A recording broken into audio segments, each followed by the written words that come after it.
And the Coors Light pole winner is Kasey Kahne. He drives the number 5 Farmers Insurance Chevrolet for Hendrick Motorsports. Kasey sets I believe it's a track record, if I'm not mistaken, a track record of 190.456 miles an hour, qualifying out there in that number 5 Chevrolet today, Kasey. And also, not only is this your 23rd pole in Sprint Cup Series, but you qualify now for the 2013 shootout at Daytona.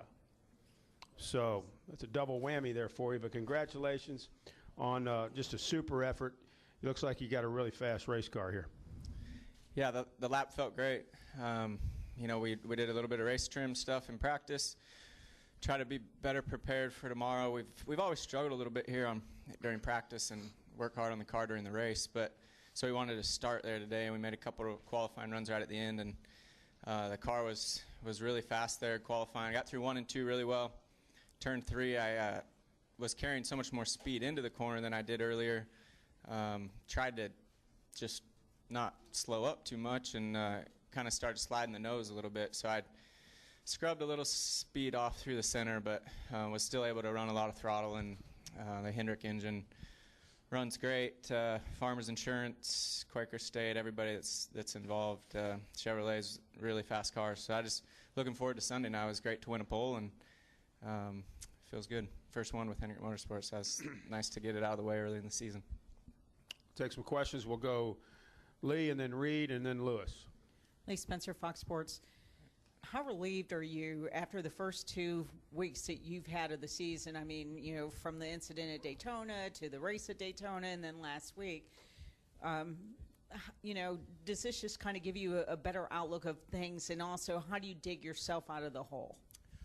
Well, I feel good about, our speed. At Daytona, so many things happen there, and you're not in control of a lot of that stuff. You kind of get caught up in other people's messes at times. But, last weekend we had as good a car as anybody at Phoenix, and qualified well, was really good in practice, best car in practice. And then in the race, we just needed to do things right and be there at the end. And, I made a mistake, and we lost a lot of points because of that. We had a rough day because of a mistake I made. So you add all that up, and we haven't started off very good, but our cars have been really fast. And, the team's strong, and Kenny Francis is great, and Keith Rod and all our guys. So I feel like I'm in a really good spot.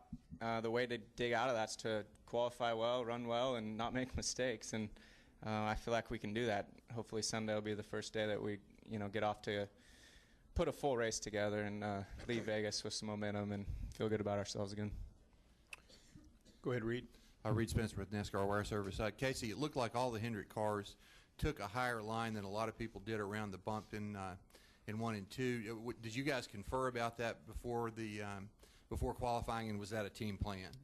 Well, I didn't talk to those guys about it, but I knew that I had watched Dale and also Jimmy in practice and saw where they were running. They were a little bit faster than I was, and then right before qualifying, I did it a little different in the Great Clips car, so I wanted to check on some things. So I had Keith checked back on last year, and we wanted to see where Matt Kenseth ran, and he ran right around the top, just basically like I did, and then right on the bottom in 3 and 4. So once I saw that, I was like, that's the spot where I'm going to try to make it work. And our Farmers Insurance Chevy just went right around the track. So it was a good line, and it's so rough on the bottom.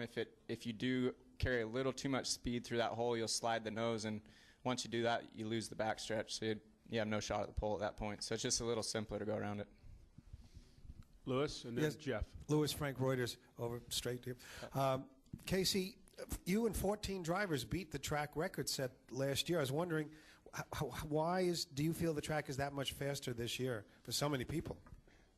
Yeah, I'm not real sure. I think the right side tire I heard is a little bit softer, so you probably have a little bit more speed. The engines are always getting better, and the guys are always working on downforce, and the cars are always evolving and things. So I think it's just a combination of a lot of things, and the tire being a little grippier than what it was last year. But the cars feel awesome. I was surprised we didn't beat the track record last week at Phoenix. Same thing, just the track was a little too slick to do it. So I'd say at this point we'll probably break some records this year on on tracks that are capable. Some of the older surfaces would probably won't have a shot, but some of the tracks that are capable, the cars are really fast right now. Go ahead, Jeff. Jeff Gluck from SBNation.com. I believe you have 7 poles since the start of 2010, which is the most of anybody in the series. I mean, does that surprise you through all the different stuff you've been going through that you have the most, and what do you attribute that to?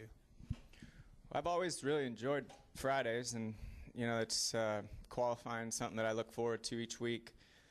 I think a lot about it during the week and things, and then they started changing qualifying to Saturday, and I'm not a big fan of that. I like getting it out of the way Friday and working on race stuff Saturday and then racing on Sunday. So the tracks that have this schedule that we have here in Texas and some of those tracks, I really like that. But we've always qualified pretty well, and just try to carry speed and keep your momentum up and things like that. I don't know. I just had pretty good cars in qualifying. I'd rather have 23 wins than 23 poles, but it's what it is. Any other questions for Kasey Kahne? Mike? Yeah, Mike Muller, MikeMuller.net. Did the tires fall off any? Is this going to be a fast pace throughout the entire race? I don't remember tires falling off at all the last year or so anywhere. Yeah, the tire's pretty good here. The left side tire is really hard, so it's not going to give up a lot. The right side tire is softer, so I'd say it'll probably give up some during the run. And then, it's also going to be 75, 76 degrees on Sunday and sunny, and that sun beats on this track, so it'll get slippery. I think it'll be good. I think the tires will fall off on a long race run, and we'll have some long runs here. So it'll be hopefully a really good track where it can run high, low, middle, past cars if you get back in traffic, and I feel like it'll fall off more than it did last year, so I think that's good. I like it when tires fall off. I think that's when our best races are.